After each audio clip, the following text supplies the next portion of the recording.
And we're live, ladies and gentlemen. Wowee. Welcome back, everybody. And we're very glad to be back. This is our first show in a couple weeks. This is the imho.love show, in my humble opinion, .love. And it's the 23rd of February.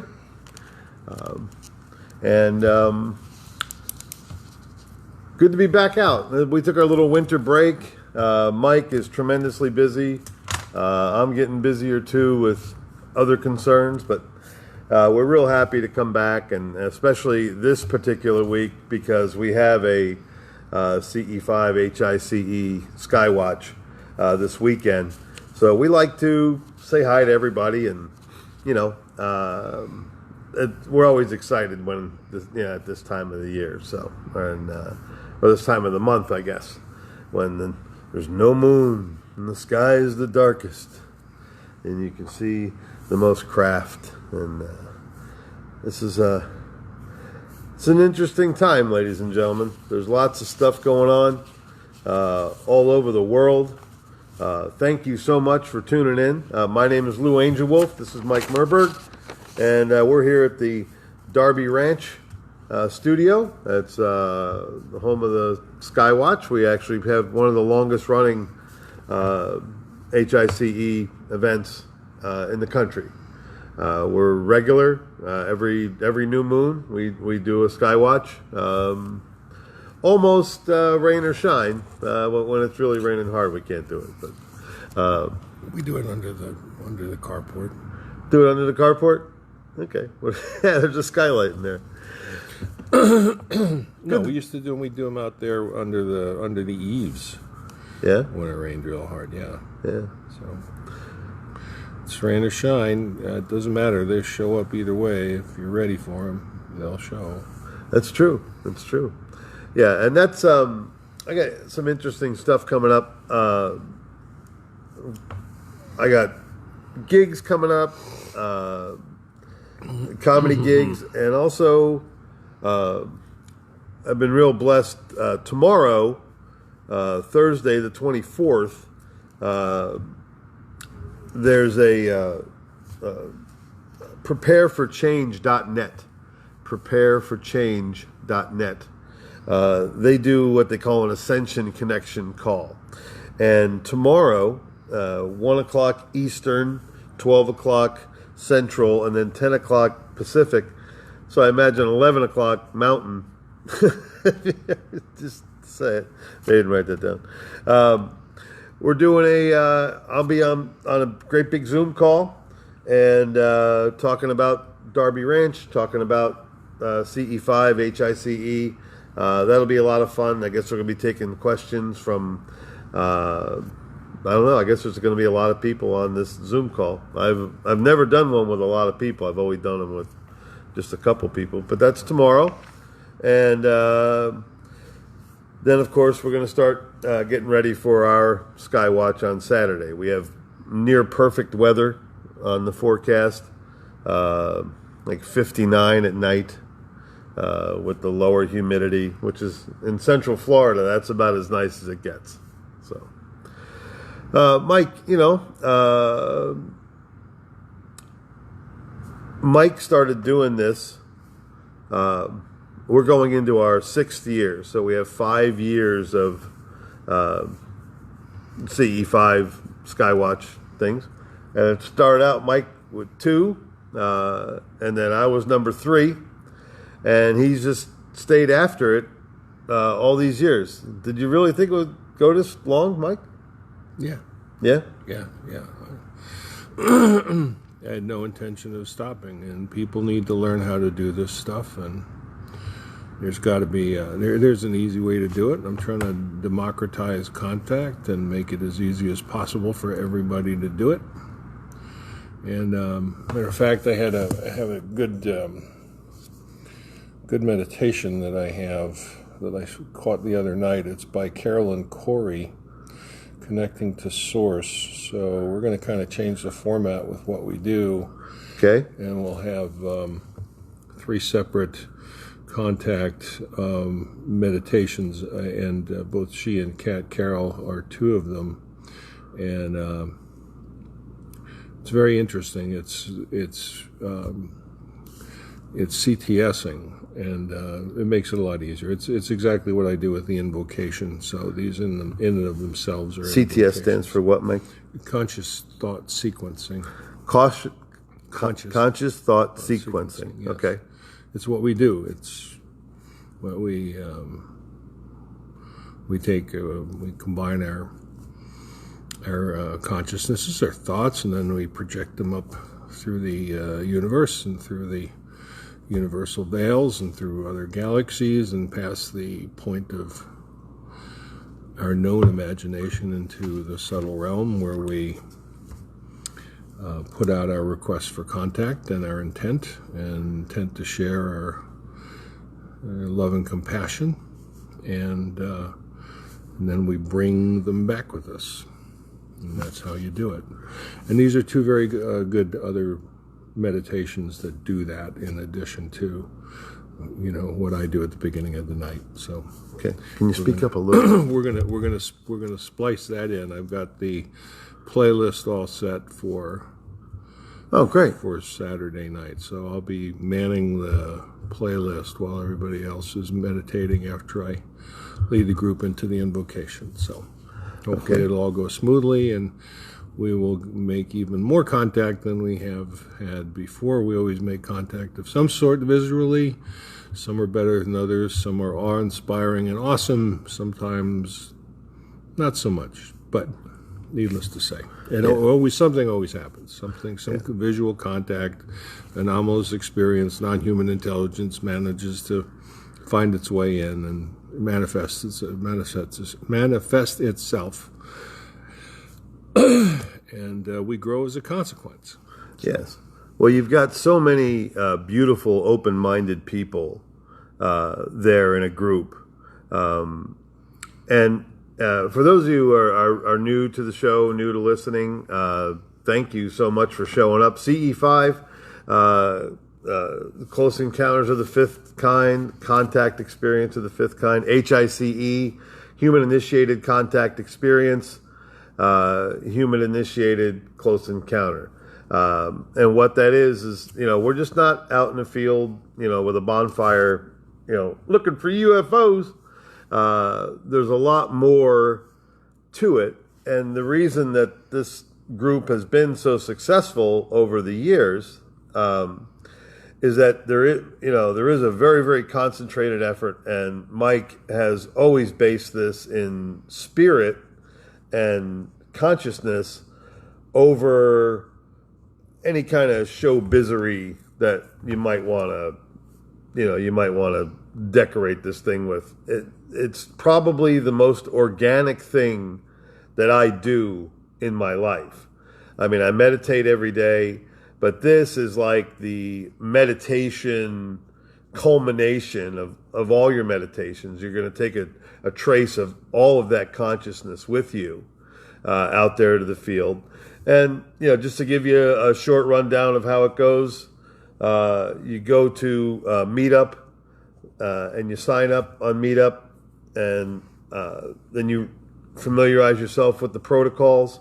And then once a month, where there's no moon, we all gather. We try to limit it to 35 or so. We usually have between 25 and 35. We've had as many as 50, and that gets a little wild. It's like herding cats. But it doesn't matter how many come. Everybody's welcome, And we have a little potluck dinner, and we socialize. And I've not met anybody at all of our gatherings that was a really controversial person. Well, it depends what you call controversial. Somebody who's not easy to get along with, they don't show up. But this is a holy place, and it's a holy experience. It's spiritual with a small s. And everybody and everything that joins in one of these experiences leaves their mark here, one way or the other. So ET knows it's a safe place to show up for the most part, and that they're friendly human characters here who actually want to see them and want to share their experience, and they don't get here by taking a less spiritual path. You don't get here by having a closed mind or a closed heart. So if you have an open mind and an open heart, then this might be the place where you'll make contact if you haven't already made contact. So, yeah, and that's if you're seeking for it. But if it's something that's already happened in your life and you don't have anybody to share that experience with, that is, this all this is happening because it's the time for it to happen. Extraterrestrial visitation. I don't think it's.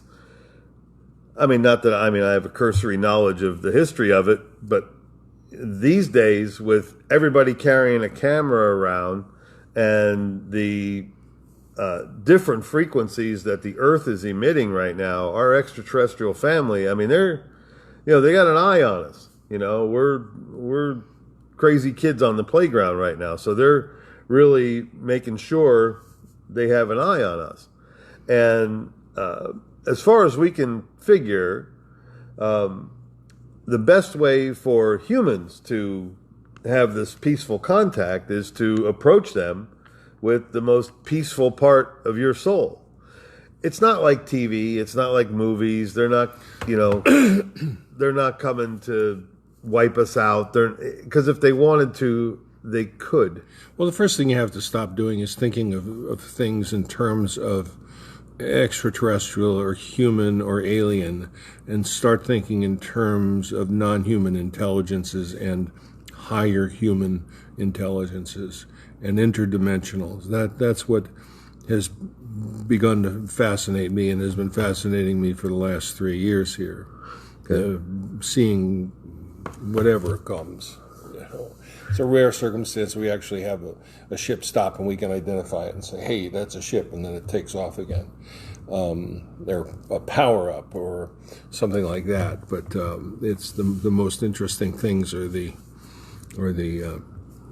NHI, non-human intelligences, the ones that we catch on infrared, and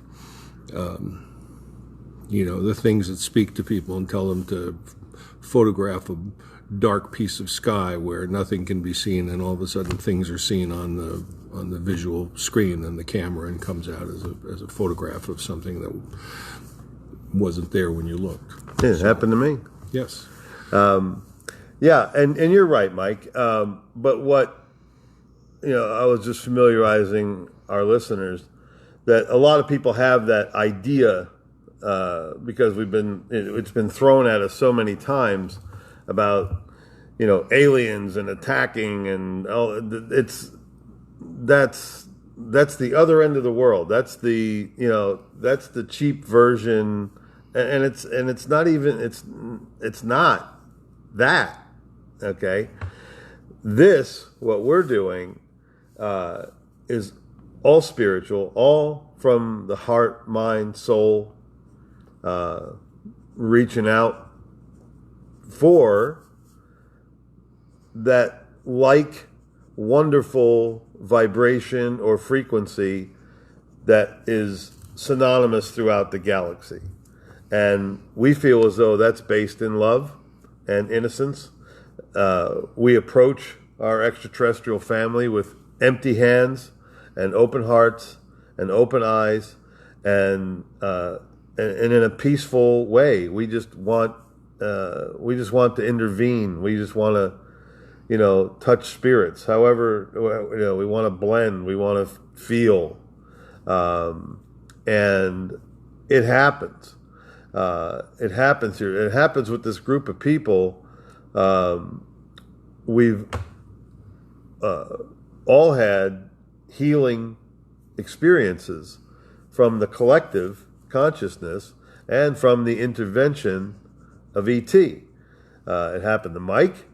It happened to our friend Donna, Kat Carroll.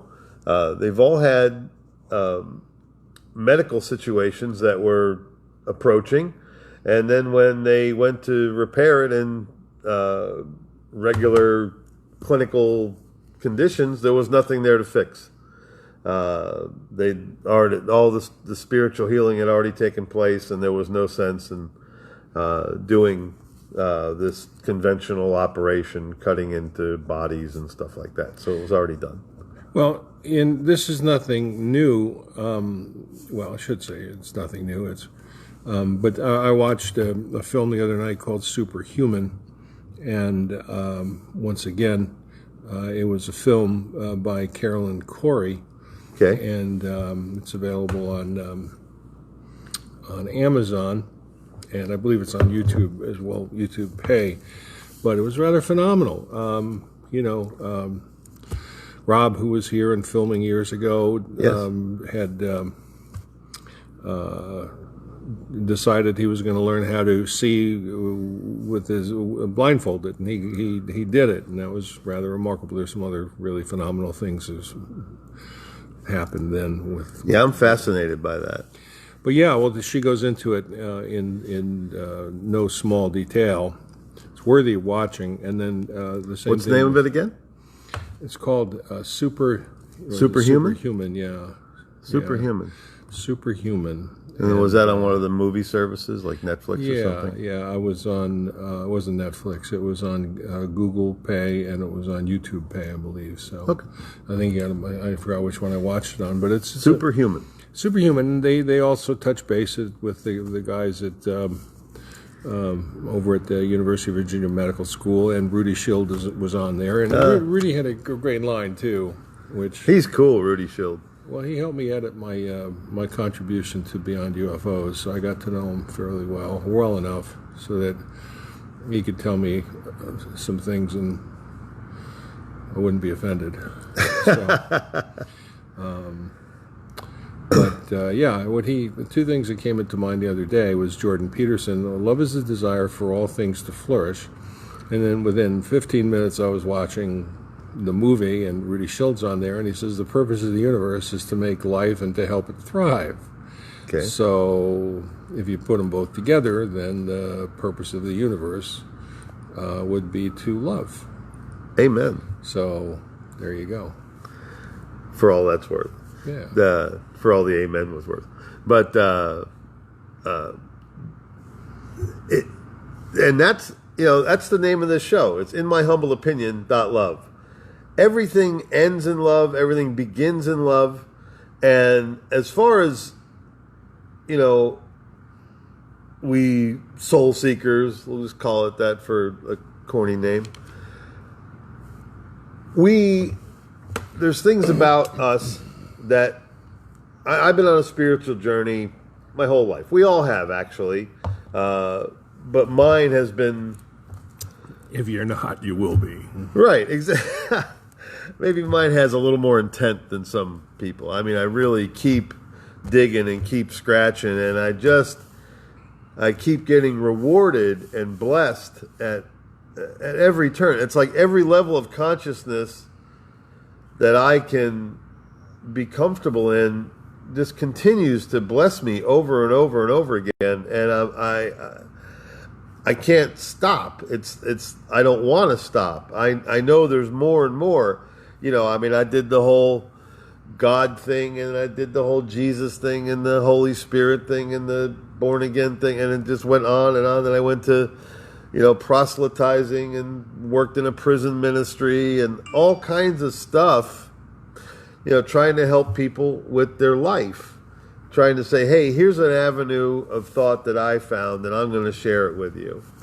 And that basic tenet has not stopped in my life, but I have discarded a lot of the pomp and circumstance from it. It's so much more organic than I ever imagined. There's no building to go to.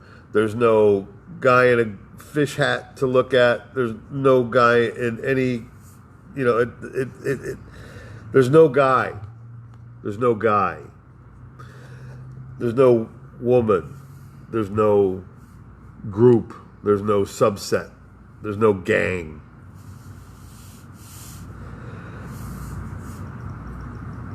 Where you wind up, or where where I'm at right now, I don't think this is the wind-up, but I'm at right now is finding that beautiful place where you're in the moment, where you're enjoying life for what it is today. I had the opportunity to wash a pickup truck tonight before the show, and I said, I'm going to make this the best pickup truck wash I can make it. And I took my time. I did a very thorough job. I washed every inch of the truck with a beautiful intent. And then I rinsed it all down, and then I wiped it all down. And man, it was a very, very a simple thing, but very rewarding. And I didn't let any begrudgery, because I've washed thousands and thousands of cars and trucks in my life, and but it was just such a nice. I was really enjoying the moment. The sun was setting in the field. The water was a pleasant temperature. I wasn't cold. It wasn't hot. The cows were mooing. It was a very, very nice moment. And those kind of things, when all those moments link up next to each other, you wind up with an absolutely beautiful day. And if you wake up with loving intention and kindness and joy, and you carry that throughout your day, maybe a couple of weeks we'll do this. Several years ago, I did this thing where you don't complain for 24 hours. Don't complain about anything. Nothing. Don't, cold porridge from flat tires. You just don't complain. And it's very, when you make a conscious effort at it, it's so freeing. And in fact, some of those lessons from those no complaint days linger in my spirit. When I feel like saying something just to bitch about it, when it really doesn't matter if I say anything about it, there's been a lot of times I've elected just to be quiet, just let it go by. Well, and Mike is a lifelong sojourner himself, different paths but beautiful, peaceful paths, and we're here now.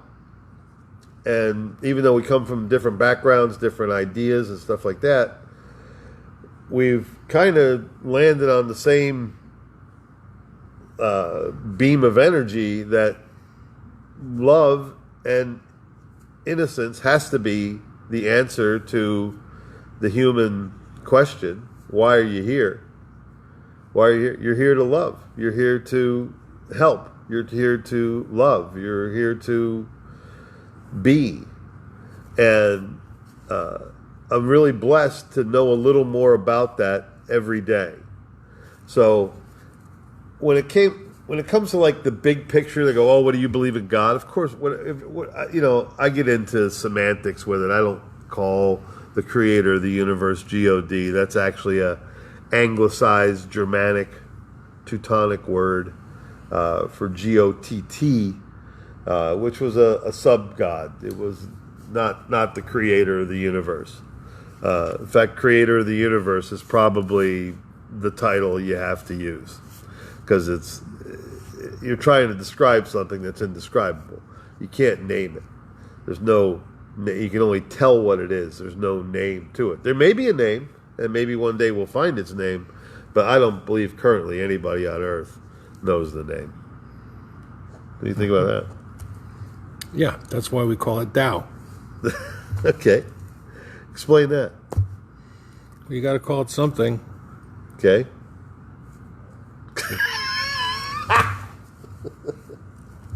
Okay. He who speaks does not know. He who knows does not speak. There you go. Okay. And when you have those Tao-like moments, and you're at one with everything, and you have a peaceful, loving day, those are beams of life. There's really nothing greater than that. To have that stillness where you're one with the whole world, and you have no hate or malice in your heart. You're just sitting there breathing and loving and caring and reflecting on your wondrous existence. The fact that, did they ever figure out how many times your heart beats in your life? I mean, it's... Yeah, but it only matters once when it stops. Yeah, there is a dead end there, isn't there? But I mean, it's in the billions, isn't it? How many times? I have no idea. It's a lot. Well, just this thing, this pump that we have inside of us that has a billion miles in it, is just amazing. And what's amazing, too, is you can change the configuration of your heart and heart cells by meditating and thinking about it. It's the intention to bring your heart in alignment with health and your body in alignment with health. And all you have to do is get your mind set, get your vibes going, make sure that it's in the right places with the right stuff. It's really quite easy. You just have to treat yourself with some self-compassion. Treat yourself with the same compassion as you treat somebody you loved or thought very highly of. So that's all you got to do. And then realize that you can do it. And then turn that compassion on yourself. And then good things come from that. yes. And don't think you can't do it, because that power exists. That energy exists. And you have access to that power and to that energy, to that frequency, to that vibration. I'm on a couple of social media platforms and emails and stuff like that, and people ask me to pray for them all the time, and I do. My prayer for people, especially if it's generally sickness. Somebody has gotten sick, especially of these last couple of years. Every sickness is amplified. But the thing that I request, and I have the ability and the authority and the energy, power, and vibration to make this happen for somebody by the power of the word, I ask for a cellular realignment. I say, whatever is ailing this person, please realign their cells back to a healthful manner. Eliminate the sickness, take the sick cells and the damaged cells away, and replace them with healthy, good cells in the correct alignment to restore the health of this person that we're talking about. And I mean, you don't know. I mean, it's not like on Bewitched where you go bingle, bingle, bink and something changes. But you don't know the energy that you just sent over there could be exactly the vibration that the healing is looking for. So don't be shy to ask for strong things. It really does happen. And if you ask with the purity in your heart, with no intention or no personal gain, just that's love. When you can give that energy to another human being just because they're another human being, I think that's really kind of part of starting to get it. I wish I could stay in that mode more often, but I get, squirrel. I get distracted and have to come back around, but it is nice that I have that access, and I can get there from time to time. And that's the thing that we like best about the HICE group here at Darby Ranch is there's a whole field of these people out there. So many beautiful souls and people just showing up, with a wonderful, wonderful curiosity.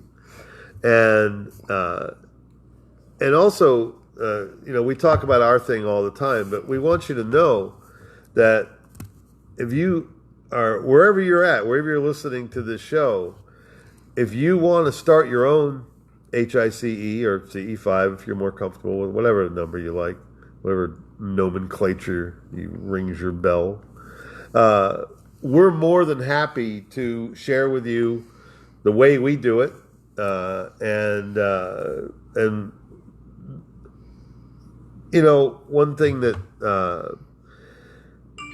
we've just had such great successes at it, and I think a lot of it, Mike, and you really helped me with this too, was detuning your ego for better results. Right, you've got to dissolve your ego in order to make significant contact. They're not interested in making contact with people that have egotistic designs or haven't at least tamed their ego, because the universal consciousness has no ego. So Right. the only way you get yourself into it is by, it's like you were explaining, the mindful, it's Mr. Miyagi, paint the fence. It's very, very pedestrian, manual labor kind of thing to do. But what Lao Tzu teaches is that you take everything you do and create a mindful discipline out of it. And every act that you do is a mindful act, and it's a prayer of sorts. But when you do something mindfully, you are engaging with the phenomenon of the Tao. And then when you make contact, when you're losing your ego, when you do your meditation, when you separate your consciousness from your physical self and take it on a journey, past the known realms and into the divine ones, you can't do that with the baggage of ego. Yes. So by dissolving your ego, dissolving the ego is the end game of this. Dissolving the ego is the end game of meditation. Well, it's not exactly the total end game, because we carry it a step further and we make contact with that egoless spirit that we manage to find once again out here and in other places too. The contact isn't only limited to CE5 and Heist. No. It happens all the time, and it happens with, one thing you start noticing after a while is that it happens with such quickness and speed, and you don't get a chance to see anything or everything or things. You see some things, but the things that you can't see far outnumber the things that are out there that you can see, and that's for any number of reasons. The least of which is just the narrow realm of vision that we have. So, I go out there, I realize that contact is happening all the time around me, around us as a group, and it's just waiting for us to have the opportunity to reveal itself when we're in our least ego-full existences. Like the time when you see the most phenomenon is when you've done everything you're supposed to do. You've done your weekly preparation, you've done your meditation, you've done a great invocation, and then nothing happens. And you say, well, I've done everything that I can. It's not in my control. So, good Lord, it's up to you. I'm not in control of this. Right. So I'm just going to sit back and enjoy the night and relax and have a night of good meditation and let that be it. And then when you give up any hope of making contact at all, that's when it happens, because at that point you are without an ego. Yes. It's the ego that makes you want to make a certain kind of contact because you have some kind of ego need to do it. Yeah. So that's why you need to bring yourself to a point where you can step outside of your ego, jettison it, drop it off, and drop it behind. And that's where contact occurs. And that's another thing. We're, the higher level non-human intelligences are not interested in people that don't get this. Okay. They're It's too much of a. They would have to communicate on such an elementary level. right. And and really what it is they reach back, we reach out, they reach back to a non-egoist energy, and I really think it's that expectation of nothing that gives them free rein to reach back. They go, okay, now you're teachable. Now you're communicative. Right. Once you get to that point where you are open, that's when they show up. Yeah. It's it really is amazing. And just to throw a little side of cream corn on this.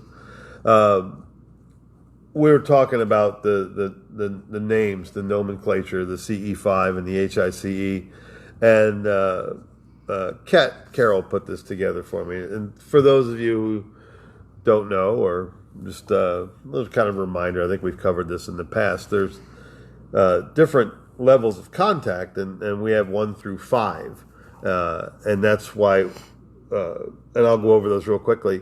And then you have the HICE, which is human initiated contact experience, which to me is more truthful. It's more, that's what you're doing. But this is good too. Close encounters of the first kind, defined as visual sightings of an unidentified flying object seemingly less than 500 feet away that show an appreciable angular extension and considerable detail. And these are an opinion. These are an agreed upon format for what you saw. That was in Close Encounters of the first kind. Close Encounters of the second kind is a UFO event in which a physical effect is alleged. This can be interference in the functioning of a vehicle or electronic device, animals reacting, physiological effect on such as paralysis or heat or discomfort in the witness, or some physical trace like impressions in the ground, scorched or otherwise affected vegetation, or a chemical trance. You know what these all remind me of? What's that? Description of lesions on a colon. Yeah. Okay. I mean, somebody wants to break this down to it. Okay, that's fine. Yeah. But how do you describe being an interdimensional and having it talk to you? Right. Which CE is that? Sure. It's like, that's why I much prefer engaging the phenomenon and human initiated contact experience. So I got you. yeah. Well, let me just finish these. Yeah, you can go do them. Get your UFO science in. I'm just saying. I know. It's so you're trying. I'm sorry. I don't mean to interrupt you. You're trying to present what every scientist tries to do to a phenomenon is parse it out and break it down so it's understandable in some way, shape, or form, so that they can pigeonhole it here and pigeonhole it there. This is the whole problem with ufology. Right. It's like, no, okay, you're that's like taking a dump and studying your shit. Okay. All right. It's not engaging the phenomenon. It's all about, what are we going to call this? It's not about looking at the books. It's not about hindsight. It's about engaging the phenomenon face to face, soul to soul. There you go. And everything you got there, it's fine. It's so third rocket, fuel jettisoning, that there's, for the people that are just getting into it, maybe there's a place for it, but you can skip all that. You can skip it all and just jump right into it and learn this stuff and engage and meet some really intelligent people and interesting people and some highly intelligent non-human intelligences and human and non-humans. They will come. You will meet them face to face. They are here. All they want to do is have the opportunity to meet you on kind and equal ground. Well, yes. And I couldn't agree with you more.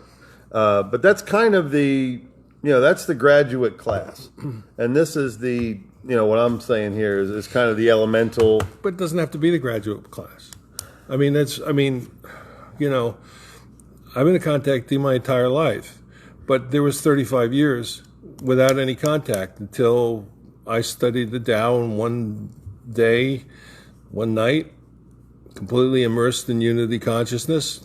Through my studies that, my friends came back and allowed me to photograph them. Mm-hmm. And that was I didn't have to go through any of this stuff. All I had to do was discover the Tao, live in it, and then I learned from other sources, one of whom was Eckhart Tolle, what the nature of that experience was. And that's how you ring the bell. Mm-hmm. I'm not here for the church to read the church music. I'm here to ring the bell. Okay.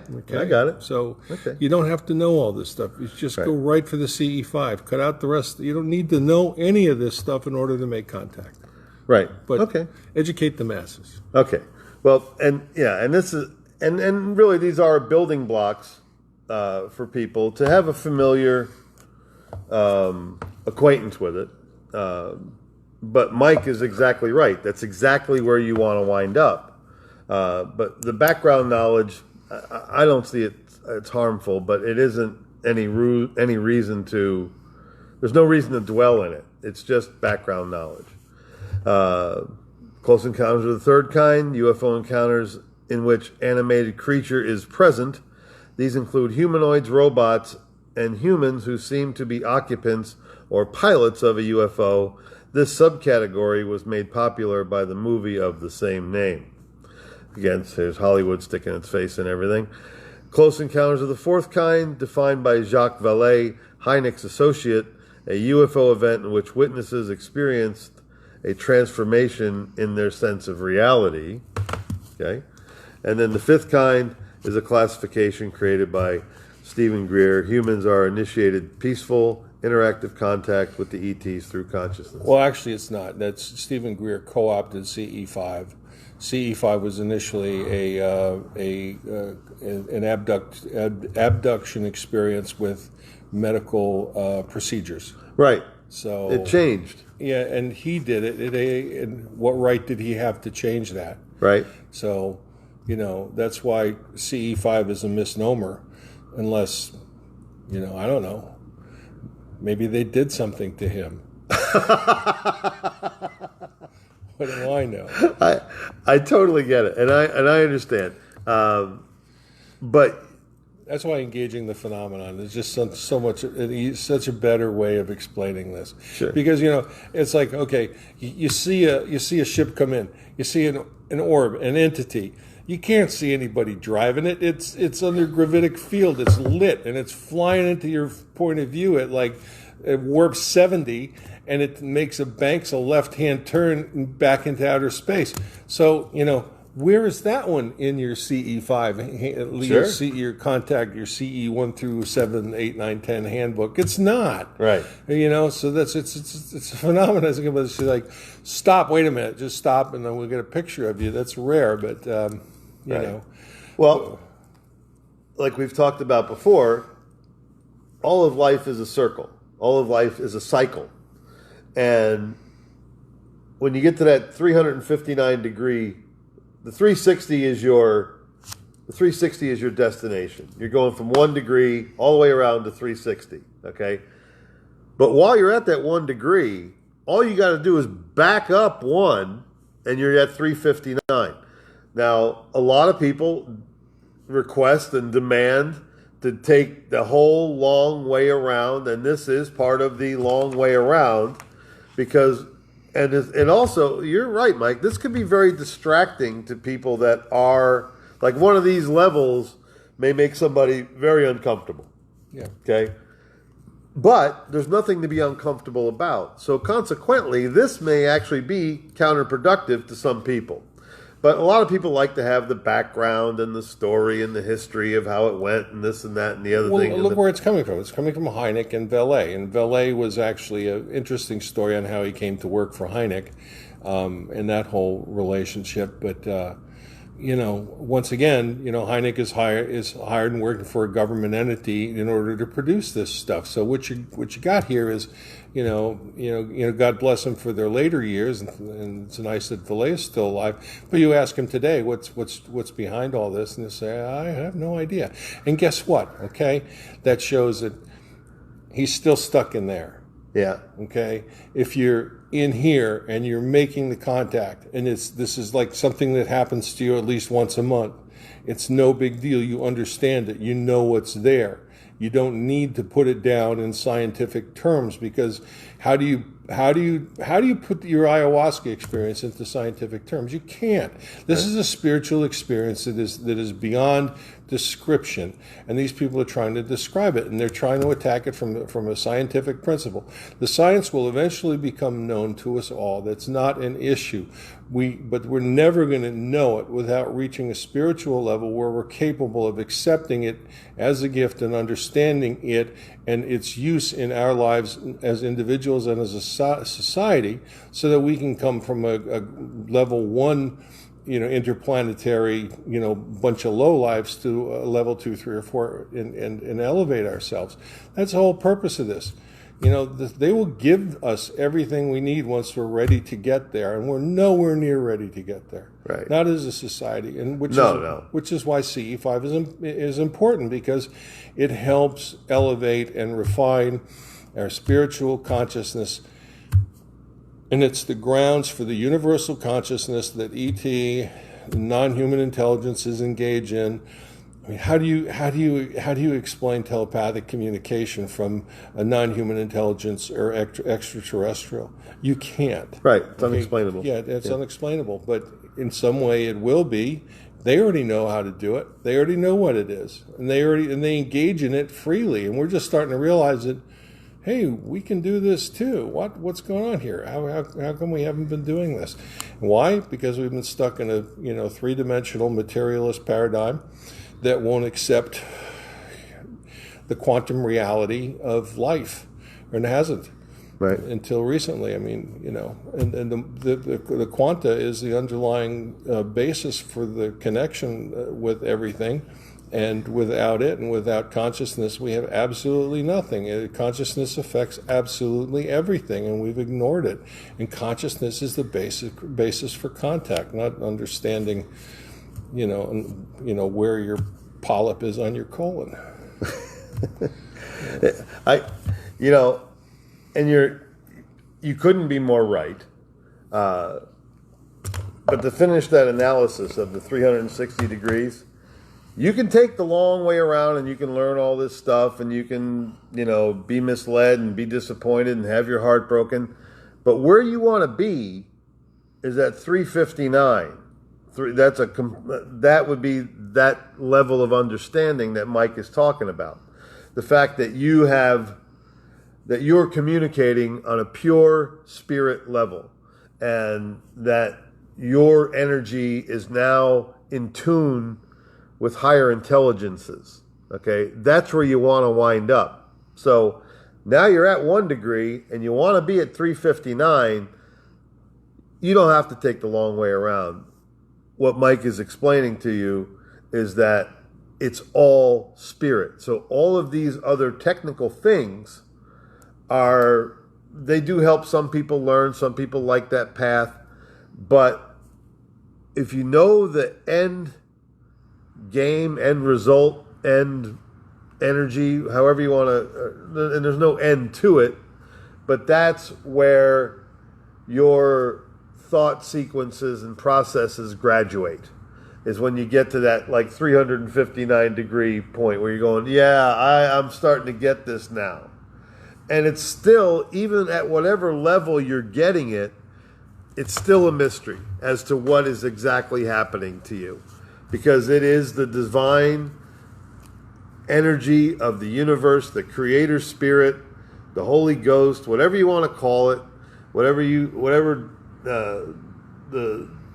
permeation of all energies inside of you, every glowing little neutrino, however you want to put it, that's where you want to be. And that's where this particular group wants to be. So sometimes we're a little different than the other, meetup groups. But it's because we're keeping it simple. There's no money involved. There's nobody making a profit. Mike gives of his time, his energy, his property, he opens his home to strangers. Not really strangers. Unclogs the toilets. Unclogs toilets. We got a CE5 this weekend, so we got the septic tank guy coming out tomorrow. Right. But better now than then. So, but it's a beautiful thing, and a lot of people I know are really doing some deep soul searching, especially these last couple years when we've had such manipulation from so many different sources. Think about all the information that's being constantly thrown at us. It's absolutely fatiguing. I mean, is it the Canadian truck drivers? Is it the Los Angeles to DC truck drivers? Is it? Are you worried about the border of Ukraine? There's just so many things and distractions, and that is part of the mass hypnosis that we've been under for many years, and there are those of us that are escaping it, and this is an escape route. Yeah. Everything else is, that other side is truly the evil humans. It's like with the Ukraine, Russia. We only want to have safe borders. The Ukraine, we would like safe borders too. The United States, we want to have missiles in the Ukraine and troops. Right. Why? Right. Why? Right. Why? It's like the Russians only want to sell their gasoline to Western Europe. The Western Europeans only want to buy the gasoline. Why are we screwing up over there? Why are we doing this? Why? We're going to cause the price of natural gas and oil in Western Europe to double. Right. Okay? Nice move. Sorry, Brandon, but that whole pipeline thing that you shut down in Canada, it didn't give you much of a bargaining chip. Right. So, I mean, the whole thing is wrong. Number one, the whole Canada thing was wrong. We shouldn't have been, mining tar sands in sensitive, wetlands and uplands in Canada. I've been there. It's a pretty place, except if you don't get too close to the mining operations. And it's all about, the energy and the hoarding of materials and, controlling people and controlling labor and making people work under unsafe and inhuman circumstances to get things like sulfur out of the ground and carry it by hand up mountain, on their backs by mountainsides. The whole thing is wrong. But, at some point in time, and I think this whole Canadian truck strike is kind of the linchpin to it all. We're starting to realize, how dangerous the weak men that we have selected to be our leaders are, and how manipulated they are by the moneyed interests who are only there to make a profit, and it doesn't matter how they do it as long as there's a profit. So, yeah, it's capitalism's a great system. The trouble is, capitalists are really greedy. So. Not all capitalists. Capitalism is necessary. Right. You have to. Some capitalists are really. You have to build in value to whatever product you sell in order to make a profit. So that's capitalism. But what is not capitalism is the fascist state where governments and the owners of the means of production are one and the same, and they act in communion with each other to the detriment of all people.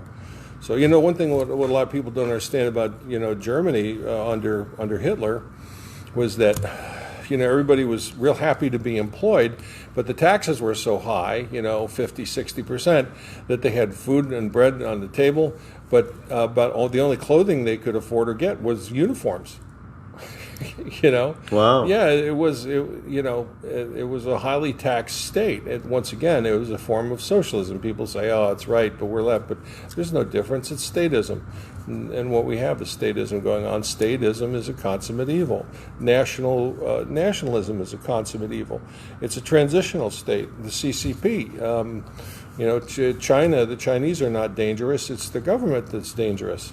And the government is dangerous is because they're trying to create a communist national state, which is we've seen that happen before. We've seen it happen in China earlier. We've seen it happen in Russia. We've seen it, happen in Germany and Italy, and it has always failed. And it is hubris to believe that it'll be anything else. And the only people that make out in this are the people that already have the money. Look what happened during the pandemic. Yeah. The top 1% doubled their wealth, yep. And the bottom 99% lost a whole bunch. Yeah. So, Sure. So we got to unite and wake up and see that, you don't see any of the 1%ers out with us in the field. No. So, No, they don't get it. Well, ladies and gentlemen, thank you so much for tuning in to the imho.love show. In my humble opinion, .love. I'm Lou Angelwolf. That's Mike Murburg. We're here most Wednesday nights at 7:30. If you are interested in the HICE events that we have, the Sky Watches, you go to Meetup, and you look up Tampa Bay CE5 Darby Ranch, and there's all the information there. And you can download get in touch with Mike, and you can download the protocols and make yourself familiar, because this is there's a way to do this, and we do it that particular way, and we've had wonderful, wonderful results, and what it does is understanding the protocols also kind of eliminates thrill seekers or people they're here to ride the bumper cars, because this isn't what this is about. But if you yourself are wanting to reach higher levels of consciousness about yourself, this is a wonderful, wonderful avenue. It has helped me understand the oneness of my existence so much that I am really part of this incredible, beautiful planet that is just full of lovely, wonderful consciousness and beautiful people. And it's a daily thing, and this is a wonderful wave of spirituality, a wonderful trend, a wonderful movement, a wonderful flow. There's nothing to be afraid of here. This is all good stuff. So if you were ever wondering where the good stuff is, this is it. So. Any closing remarks, Mike? No. Book is coming along slowly but surely. Okay. And just everybody, try to be yourself, be nice to each other, and keep the peace out there. Amen. All right. Well, I'm like I said, tomorrow, 1 o'clock Eastern time. I'm going to be on prepareforchange.net. There's a big Zoom meeting. It's the Ascension Connection. With Kat Carroll and Melissa, her co-host, and then there's going to be a bunch of people on, and I'm really excited for it. I think there's going to be some really cool energies exchanged, and thank you so much for that, Mike. That moved me up a notch. I appreciate that point of view that you put out there. Thank you. And okay, well, folks, like, share, subscribe. We love you. We're also available on BitChute and YouTube, and of course the homepage imho.love, and it's in the archives here at Facebook. So, all right. Hey, there's Mark and Donnie and Sue. All right. How you doing, everybody? Thank you. Truths. We're getting some truths up there, bro. So, like I said, do whatever you want with this. It's all yours. Love you.